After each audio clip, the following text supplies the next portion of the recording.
Hello guys, and welcome back to this channel, Grounding into Nature. Today I want to talk to you guys about a book that has caught my eyes earlier this year, and it's all to do with mindset and living in sync with nature. So this book is called Living and Working in the Rhythm of the Seasons, a book by Jaap Vogt.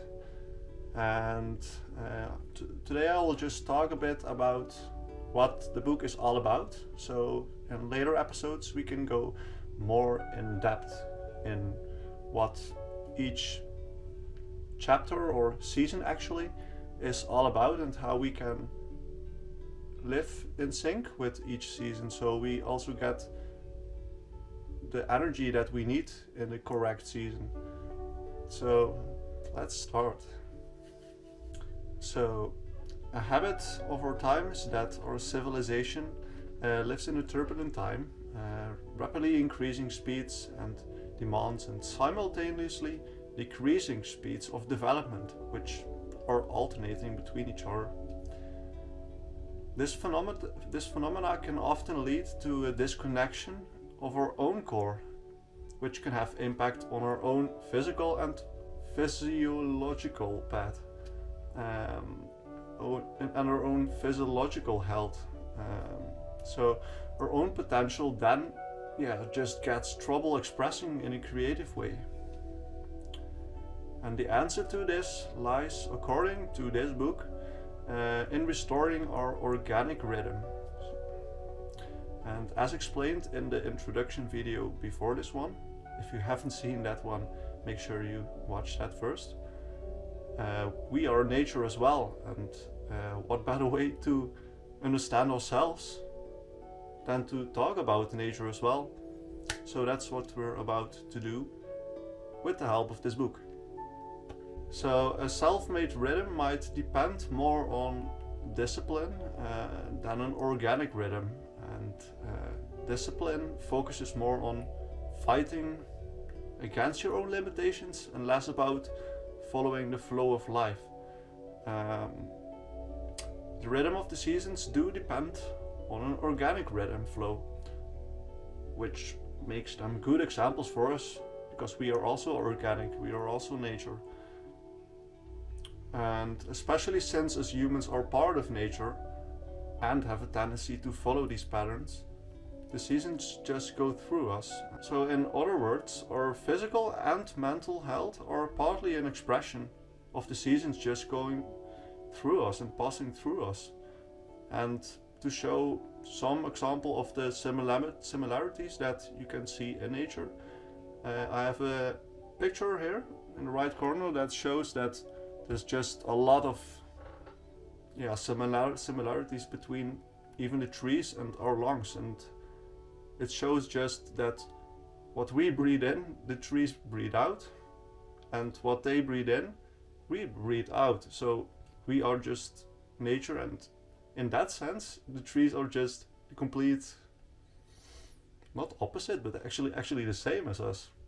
Now, we tend to see the changes of the seasons as something that's outside of ourselves, which makes us place ourselves outside the cyclical experience of the seasons. Our lives in Western societies are currently mainly focused on expansion, just getting bigger and better and better. Everything has to become also faster. It seems like there's only room for spring and summer, because those stand for growth and expansion. And whenever there is a halt or the growth decreases, we tend to call it a regression or a breakdown. It's like we say, those periods where there's no outgoing growth visible, those aren't allowed. And it's like saying, okay, autumn and winter, they aren't allowed. Okay, we're just going to disband half of what we are.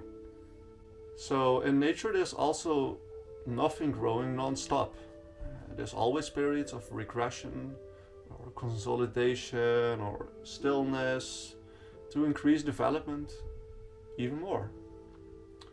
So constant expansion often leads to a standstill and or stagnation of growth, basically. And in these current times, this phenomena is often called a burnout, which is a common expression these days, I believe. So that might ring a bell why that might be occurring in these times. So this doesn't only reveal itself in us individuals, but also in organizations or countries, or also like the economics. Like there's also a lot of, how do you say that, like crisis. It's another word of burnout. So the way this book describes the seasons and months creates a solution to these turbulent times where we have all these mental and physiological problems. And it gives us an obvious, organic and natural flow of rhythm.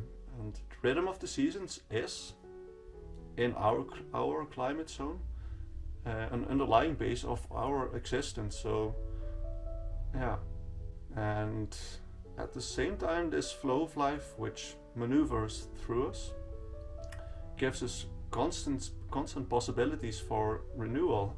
And if such a new impulse fits in our current experience of life, we experience it as something we welcome. But often this renewal, it collides with our current experience, which makes it intense and a problem. So when do we dare to ask ourselves the question whether our current way of living feels too tight or even like a prison? And how much do we really want to give room for these renewing impulses in our lives and work? And I guess it's a question of a lifetime, and a question we will have to come back to multiple times in our life to see if there's something we want to change within us.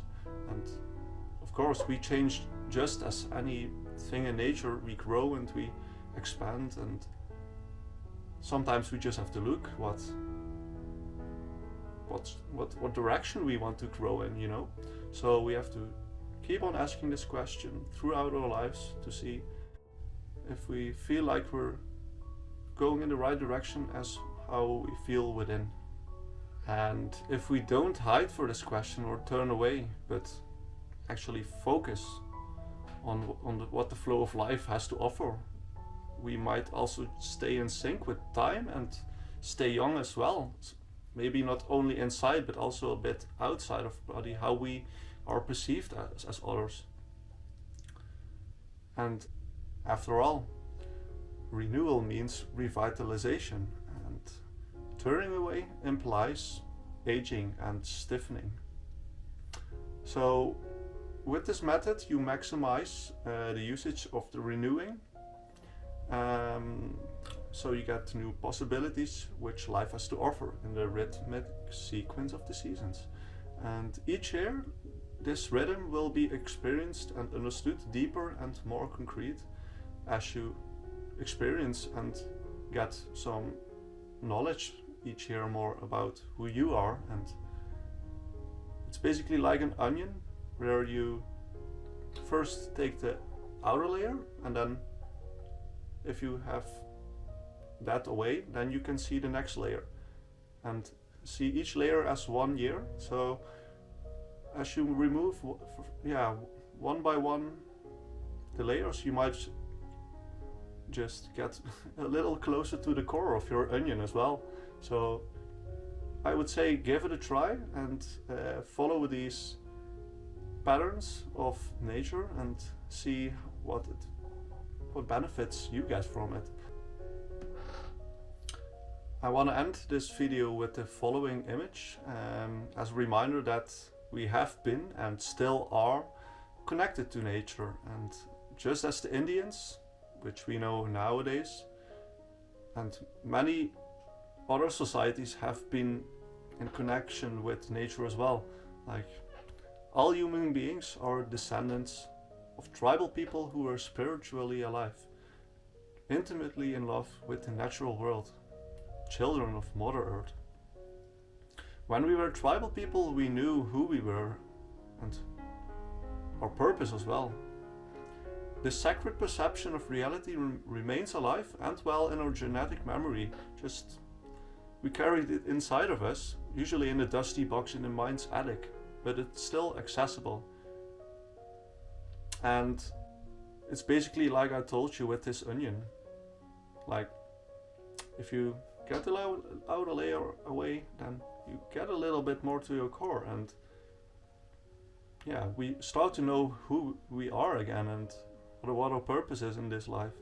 So I would say follow these videos and month by month, and I will explain to you what I read in this book. So I will follow you guys as well. It will be my first year still as well, and yeah, let's just see what this book has to offer for all of us. And yeah, I hope that this already brings some enlightenment to you guys, some clearance, some clarity, and I will see you guys in the next video, and have a nice day.